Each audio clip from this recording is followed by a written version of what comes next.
Hello, everyone. And I say everyone so that people who are watching after feel included.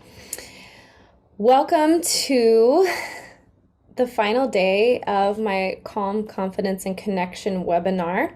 I'm so excited to be wrapping this up and also launching a program that is going to dive even deeper than we have in the last 3 days into barriers to touch and how to take our lives from touch starved to touch satisfied. Let's dive in, and I'll go through tonight's information, and if you have questions, put them in the comments, and we will chat about everything at the end. So let's go. Last night we talked about creating confidence with ourselves and calm and with ourselves, trust with ourselves.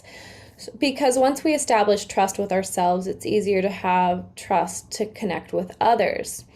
But that can be incredibly intimidating.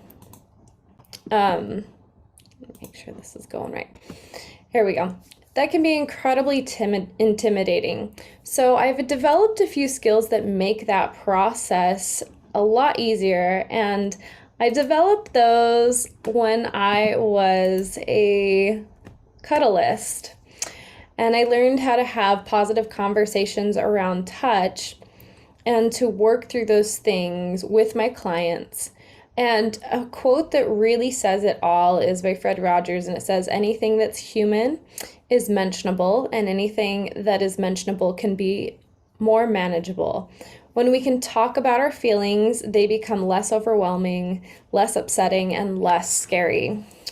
So let's talk about what it looks like to create a calm connection with other people.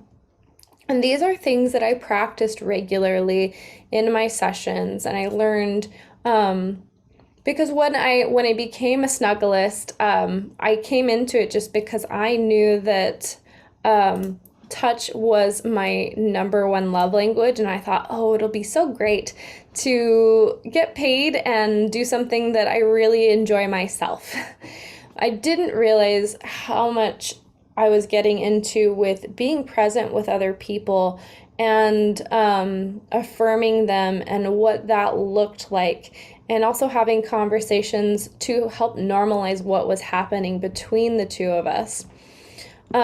So here's some things that I learned along the way, and also were part of pretty standard Cuddlist practice if you ever engage in this service. So the first thing is to be present. Touch is about feeling seen, understood, and belonging, and that doesn't happen when we are distracted. So when you're with someone who you are having this interaction with, make it a point to be really present with them. Set aside all distractions. Turn off your cell phone or put it on Do Not Disturb for a set amount of time so that you can really be with that person. And I know that drugs and alcohol can sometimes feel like a really nice social lubricant and feel like they're being helpful, but they actually inhibit our ability to connect on a genuine level. So if you want to have that really genuine interaction with somebody, I also highly recommend that being part of being present is not being inhibited.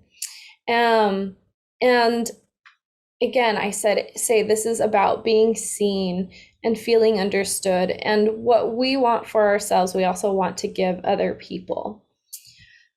The next thing that played such a huge role in de-escalating tension in a session was talking, having verbal consent for everything. And I brought this up last night. Somebody asked about this in the post presentation Q&A.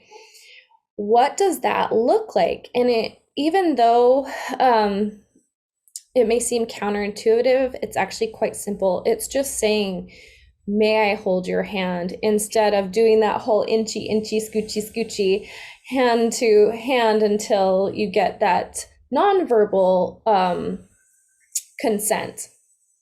Because when we focus on verbal consent, our brains are calmed down because we're actually processing the information cognitively and not through like our emotional processes, our feeling processes. And so that can help de-escalate things. I didn't have issues with clients taking things to the wrong level when I used that consistently. It can help make an interaction with somebody not feel weird or over sexual. And talking is another way that we connect. We want to have a safe space where we can share more than just touch with other people. We want a safe space where we can be ourselves. So talking is really important to that, and establishing a baseline of comfort and consistency that's going to eventually lead to a genuine deep rapport with somebody. And it may get to the point where you know this person well enough that you can say at the beginning of your cuddle time together, is it all right if we just do our usual thing? And then you can go from there. But having that asking for consent and getting consent really helps to alleviate the stress in a situation. And it takes practice, and that's something I work with people on. The next thing I learned was really interesting, giving and receiving.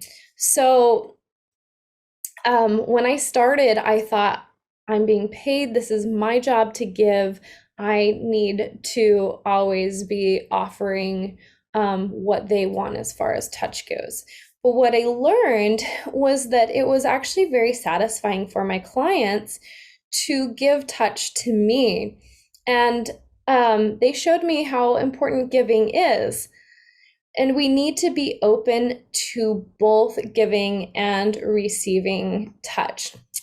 But sometimes we tend to lean to one or the other because of our own perceptions, and we have an issue that comes up with one or the other. So people who tend to gravitate towards giving, they often feel like they need to prove their worth, and so they're going to gain love and affection through being the best giver possible. And other people navigate or gravitate naturally to receiving, and those people often feel like they don't have much to offer, so they don't offer it, and they feel like they're without anything to give, which neither of those things is true. You have something wonderful to give, and you absolutely deserve to receive. So balancing those is important.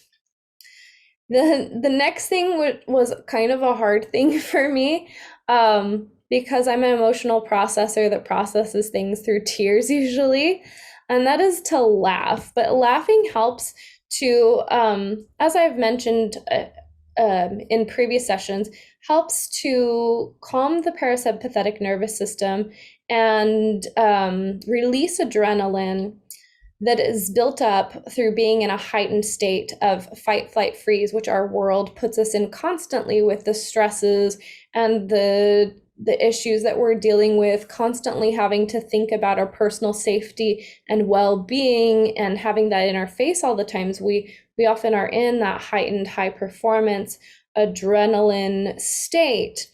And the way that we burn off that excess adrenaline and that excess cortisol is through a release. And crying can be that release, or laughter can be that release. So laughter is a great way to release tension and help us to feel safe in that situation. So whether that's having a joke with the person you're with, or playful banter that is kind, or getting silly with how we play with our touch, you can do playful games. One in particular that I like to use is drawing on each other's backs and having the other person guess what you're drawing, which can be a silly sensation because it can be kind of ticklish, but also it can lighten the mood. You know, you can draw something funny on there or laugh at yourself when you can't figure it out. And also to recognize that we're human and things happen, you know. I will say it right here. Maybe you fart when you're with your cuddle partner, and being able to laugh at yourself is going to help to not feel so awkward about that situation or any other natural human things that come up during your time with another person. And the next thing is to have compassion for ourselves and for the other person. Compassion is at the heart of boundaries. And when we have compassion for others, we give them our best. And we also understand that they are doing the best that they can too. And that information can be very helpful in knowing how involved we want to be with a person. So, for example, if you have a friend who you text regularly and they don't text you back consistently, that's information that says you can say, okay, they're doing the best they can and this is what they're able to offer me. They are probably not a good person for me to rely on in a crisis or in a time of need. And you can shift that energy to somebody else. And that helps us to take care of ourselves, because if we put this expectation on somebody who isn't able to give that to us, we're going to feel resentment and disappointment, and it's going to strain the relationship. And this is also true in romantic relationships, you know, where the stakes are a little bit higher. Oftentimes we seek validation from our romantic partners, and they aren't able to give that to us for whatever reason. But to know in that moment that they're doing the best they can, and it's not their job to make us feel good about ourselves, that we can find that validation in another way and validate ourselves. In fact, for me personally, one of the ways I validate myself is I have this letter in my music binder that tells me how wonderful and powerful I am. It's like a love letter to myself. And when I'm feeling down, I read that to myself to give myself a boost and remind myself, you've done a lot of work and you've gotten yourself really far on your own. And that means you're a pretty powerful person. And so we can do that for ourselves when people aren't able to show up for us. And that's all of those are compassionate practices. And the last thing I learned actually in dance, in the dance community. Someone talked about this in a casual class, and they said this phrase. They said, "No is a gift." And I know rejection is hard. It can be hard to be told no by anyone, but especially by people whom we want to have a deeper connection with. But it's important to remember that no is a gift. When someone says no, and also remember that no is in the moment too. But when someone says no, it means that if they had said yes to you in that moment, you would have been signing up, and they would have been signing up for a non-committed situation that leads to a less than satisfying experience. And we want our connections to feel fully satisfying. So if we hear no, we can say to ourselves, okay, that wasn't going to be the best experience. I'm going to move on to somebody else and give them an opportunity to give me an enthusiastic yes that feels really good. And so no gives us that freedom to move on to an enthusiastic yes. No also gives us permission to say no when we need to and to not feel bad about it. to know that that is just where we're at in that moment, and we want to give someone our best selves. And when we say no, we never have to explain that no to somebody else, which also means that when somebody tells us no, we can accept that gracefully. And if you're feeling discomfort when you receive a no, it is a great opportunity to ask yourself, what do I need right now? And how can I get it? To be creative and open with your solutions to those questions and your answers to those questions, because you never know how you might fulfill a need. It might be interesting. You might think to yourself, oh, I need to be with people, and your creative solution is to go to some kind of event that has a high amount of energy, but you've never tried it before. And being open to that kind of opportunity is going to have a very positive impact on your life. So when I was working as a snugglist, I trained other cuddlists to give their clients the best experience. And doing that, I realized that the art of touch is a skill anyone can learn. And when we can learn how to confidently engage with others, then we can feel the satisfaction of platonic touch. And honestly, that was my vision very early on. As I started working with clients, I thought, I want people to be able to have this in their own lives because yes, a cuddle service is beneficial and important, but connection should be something that we can cultivate for ourselves, especially knowing that loneliness is probably the number one issue that people suffer from in our society currently. And that's not even taking into account the pandemic. It was an issue for much longer before then because of how our society functions, and we don't rely on each other as much.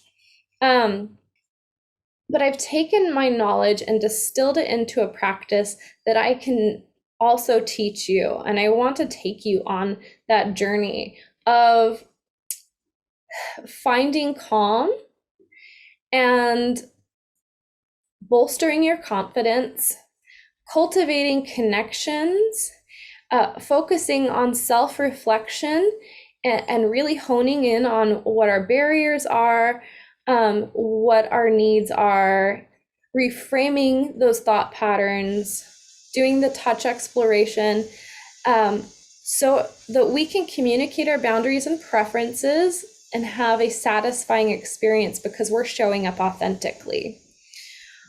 So that's really what I do and why I do it. And I'm really excited to share with you my 10-week program that is starting in the new year. So signups for this are now available, and you can talk with me about what your best fit is, but I'm just going to go over some information really quick to let you know what's included and what it's going to be like. So like I said, it starts in January. It's the same name as this webinar because this webinar is here to launch this program and let people know about what I'm doing. Calm, confident, connected. And here's what you're going to get in this program. You're going to get 10 full weeks of coaching, which includes 10 sessions. You can be in a group session or one-on-one sessions, and I'll talk a little bit more about that later. Between sessions, if you need support and you're wondering how, I'm struggling with this and I just can't wait to talk it through at the next session, we have Slack channel access, so we'll all be able to talk together as a community, but also you can directly message me and ask me any troubleshooting questions that are pertaining to your specific journey to touch satisfaction. And you'll also get my distilled knowledge, which is taken into weekly exercises and information that I send out for you to do in between sessions, which is another great reason to have the Slack access, because if you're doing an exercise and you're like, I don't know if I'm doing that right, you can message me and say, hey, is this right? Or this is coming up for me when I try this exercise, and then we can adjust and make it work specifically for you. What you're going to discover is why touch is important to you and how it specifically benefits you. As we explore, you're going to really learn about yourself. You're going to learn how to activate your parasympathetic nervous system more regularly and invite calm. And I know we did a few exercises throughout the webinar on this, but I will have a few more that I can teach you. And we can also troubleshoot that and find ways that work best for you, because in certain situations, some of the exercises may not be the best way for you to activate your parasympathetic nervous system. And you may find that there's another one that works better for you. You will discover what your touch boundaries and preferences are and be able to communicate those with others. You will discover how to have confident conversations about what touch means to you, and also what your preferences and boundaries are. And also, you're going to discover how to cultivate needed touch without a sexual or romantic connection. No more pulling out the Tinder app when you're feeling lonely. You will feel calm and confident to make those connections genuinely and without the added pressure of having a sexual or romantic encounter that you don't desire at that moment. And this is how you're going to feel in my program. You're going to feel calm that comes from trusting yourself. You're going to be supported by a community of people who are going through the same thing and on a similar journey, and a coach who's been through the same. You're going to feel confident in yourself and in your ability to communicate. You're going to feel empowered to make the changes you need for a fulfilling touch life. And you're going to feel connected to yourself and to others, which is what the goal is, real love and belonging. I opened this webinar talking about my own journey, and one of the first things I struggled with was feeling like I needed to make myself different to be accepted by other people, and I needed to behave in ways that were kosher to the situation in order to be accepted. But that's not real belonging. Real belonging is showing up as our authentic selves and being accepted in that way. And that's what you're going to be able to do after my program. Now, I mentioned earlier that you can do group sessions or one-on-one, and I have two programs. I have a group program, and you will share that 1 hour coaching time with other individuals who are on a similar journey. Or if you want a very intensive work through of your touch barriers and limitations and need that extra guidance and attention of somebody going alongside you, I have my VIP program.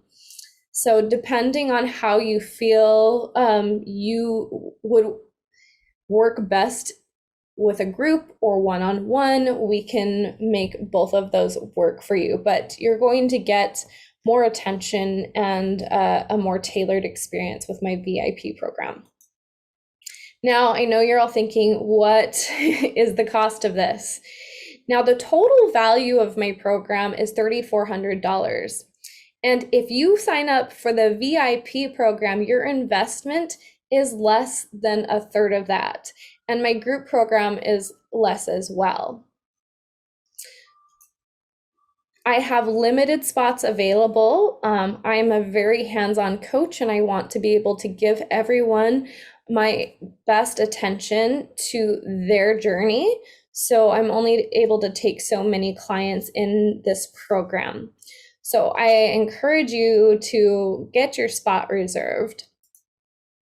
And also, I am doing a promotion for this. So if you sign up before December 30th, you're going to get $100 off if you do the VIP program, or a free custom oxytocin t-shirt with your group program enrollment. And this is my custom oxytocin t-shirt. I even cut it to fit me the way I wanted it to fit. But you will get to choose a basic color and for the shirt and for the design that works best for you, and I will send that directly to your front door. So I am so grateful that you have taken the time to watch this webinar, because that's an investment already in yourself. And if you're ready to invest further in your touch life so that you can live your best touch life, I encourage you to apply today. This was the third and final day of my 3-day free webinar, Calm, Confident, Connected, where we discussed touch starvation, how to get out of it, and how to be thriving with touch satisfaction. I hope you found the resources here beneficial, and if you are looking to make a radical transformation in your touch life, I have an amazing program for you. Spots are limited, so I encourage you to get your application in right away so that we can discuss if this feels like a good fit for you. I also encourage you to take advantage of the bonuses, where if you sign up before December 20th, you get $100 off your VIP program or a free oxytocin shirt with your sign up to my group program. I can't wait to speak with you. And until then, take care of yourself.